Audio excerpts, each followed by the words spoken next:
Did you grow up loving Nestle Tollhouse chocolate chip cookies as much as I did? I mean, what's not to love? They're rich and chocolatey, and then they're kind of crispy on the outside and soft and chewy on the inside. But they're also made with white sugar, brown sugar, and white flour. I'm excited to share with you my gluten-free version of this classic cookie. I've made them gluten-free using oat and almond flour. And I think they're just as buttery and rich in flavor as the Tollhouse, if not even better. Just like the Tollhouse cookies, we're going to begin by combining our butter and sugar. I'm going to start with 1/3 cup of butter that is soft at room temperature, and then I'm going to add 2/3 cup of coconut sugar. And I'm going to blend these together just using the whisk on my immersion blender. And then I just blend it until those are nice and fluffy. Next, we're going to add our wet ingredients. We'll start with 1 egg and 1½ teaspoons of vanilla. And then an extra ingredient I like to add is just 1/4 teaspoon of almond extract. And this just adds a little more flavor and really enhances the aroma. Now we'll give those a quick mix with our mixer. We just mixed until our eggs were well combined. Next, we're going to add our dry ingredients. And I'm going to start with 1½ cups of almond flour.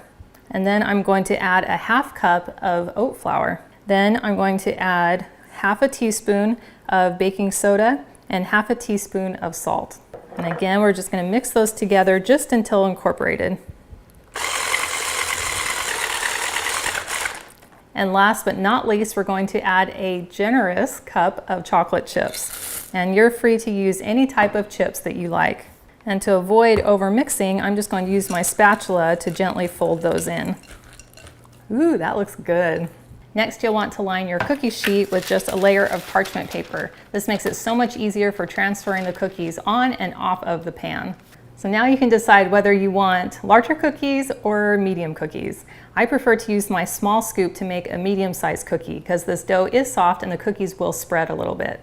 So go ahead and just get a level scoop of dough, place those on our cookie sheet.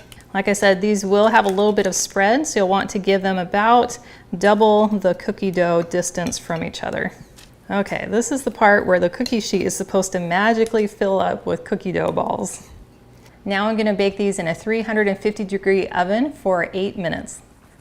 Now when your cookies come out of the oven, they're going to look very soft and almost underdone, but I promise that they're not. But once they come out, go ahead and slide them off the pan. As they cool off, they're going to solidify and the puffiness will come down a little bit and it'll reveal all those delicious chocolate chips. So I'm going to move this off onto my granite so those can cool.